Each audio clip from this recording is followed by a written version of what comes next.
finish her. I allowed the witness to finish her response. I allowed the witness to finish. What in the world just happened inside the Senate Judiciary Committee? Today's hearing went completely off the rails. Ted Cruz and John Kennedy erupted at Senator Laphonza Butler in one of the wildest exchanges we've seen in months. And trust me, you'll want to stick around, because this wasn't just a heated debate, this was a political meltdown in real time. So grab your popcorn, let's break down exactly how it all went down. The government did not move for a stay of the decision.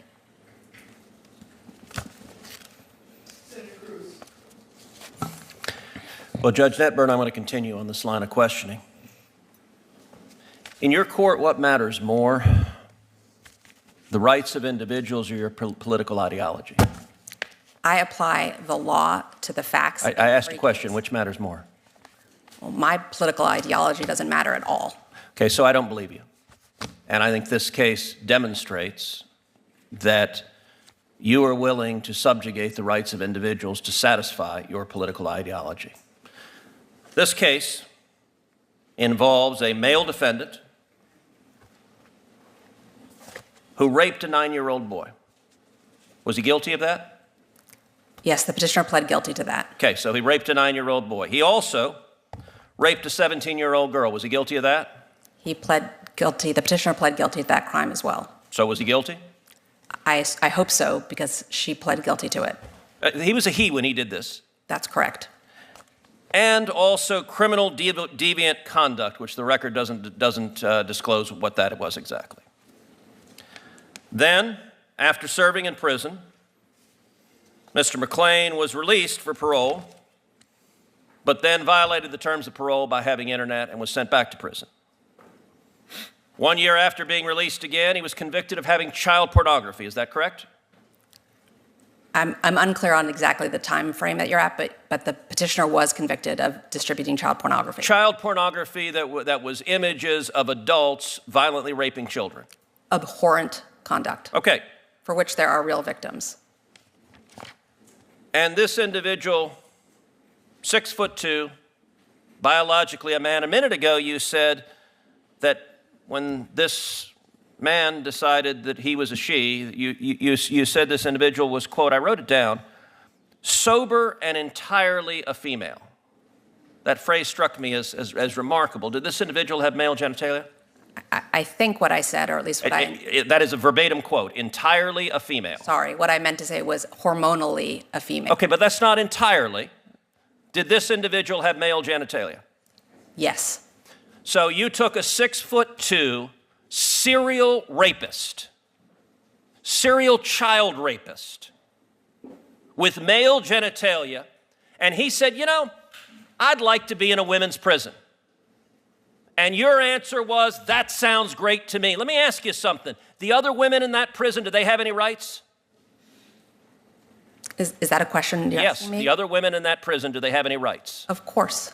Do they have the right not to have a 6'2" man who is a repeat serial rapist put in as their cellmate? Senator Cruz, I considered the facts presented to me, and I reached a decision based on what the law is. I asked you a question.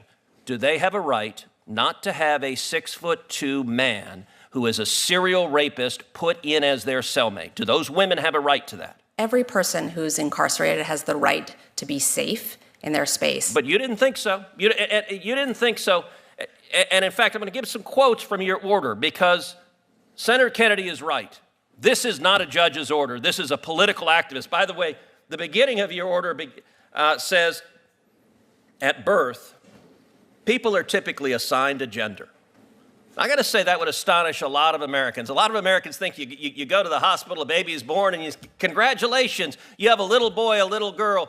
The assigned a gender, I know you went to Brown, but it sounds like it's in a college faculty lounge with no bearing on reality. The Bureau of Prison argued what I'm saying right now, that if you put this person in a female prison, there will be a risk of sexual assault to the women. And you know what you did? You said you didn't care about the women. I'm going to quote what you wrote. You wrote, quote, the Bureau of Prisons claim penological interest in protecting female prisoners from sexual violence and trauma. This interest is legitimate, that's kind of you to say, but there are no signs that petitioner is at risk of reoffending. The record is devoid of evidence of incidents of violence or assault during petitioner's incarceration when she was the perpetrator, only the victim. A theoretical risk of sexual assault by the prisoner without more cannot support the BOP's position. No evidence, theoretical. Have you dealt, in what universe is someone who is a serial repeat child rapist not at a risk of reoffending? Senator, as I do in every case. Okay, I know you've been told to repeat the line, I follow the law. I asked a question. In what universe is someone who is a serial repeat child rapist not at risk of reoffending? Sir, I looked at the facts that were before me in this case. All of the evidence, including the statements of every warden who had supervised this petitioner. You also wrote, the BOP also posits that permitting petitioner to live among women will be traumatizing and possibly dangerous to them. This concern is overblown. I have to say, if I were the father of one of those women, and you decided that my daughter's cellmate was going to be a 6'2" man who over and over and over again committed violent sexual assault, I would say the entire justice system is absurd, and it is clear on your record your political ideology matters a heck of a lot more than the rights of those women that you endangered. I think you're a radical, and I think you have no business being a judge. Judge Netburn, there was an opportunity during your exchange with Senator Cruz that you were attempting to offer a response relative to the conditions under which this petitioner was unsafe in the facilities in which she was being held. I'd like to offer you the opportunity to finish that response. So the facts that were presented to me and what I relied on to make my decision were that the petitioner had engaged in no violence, no physical violence, no acts of sexual violence whatsoever while in custody. All three wardens who supervised the petitioner requested that she be transferred to a women's facility because of her serious medical needs. In addition, the Bureau of Prisons' longtime medical provider testified at a 2-day hearing in my courtroom and recommended that the petitioner be transferred because of her serious medical needs.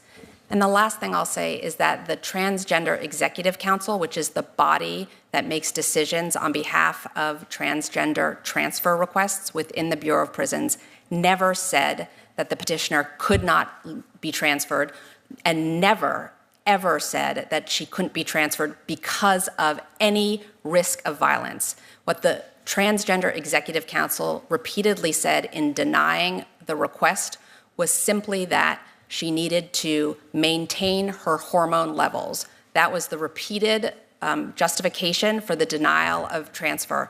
But the petitioner had reached full female hormone levels before even being incarcerated. At the time, the district judge in Indiana who sentenced the petitioner requested that she be placed in a women's facility. Her hormones were entirely female at that point, and so the decision by the Transgender Executive Council to deny the transfer request based on this idea that it was only because her hormones needed to be consistent and stabilized, I found was a pretext, but they never once said she cannot be transferred because of violence. It was always based on this idea that our hormones had to be. Thank you, Judge Netburn. Senator Padilla. Judge Netburn, that's directly contrary to what your report you all said. have That had is directly contrary. No. We're going to follow up. We're going to You're going to follow up, and that's how it works. There is not. That is exactly how it works. Look, if you follow up, you didn't get extra time, and she just directly contradicted her own report. I'm just going to read her own words because it's exactly the opposite of what she said. Your own report. Senators, I gave both of you more time to finish your line of questioning. I allowed the witness to finish her. I allowed the witness to finish her response. I allowed the witness to finish her response. That is, okay, I understand that you're scared of the reaction. I have Senator Padilla.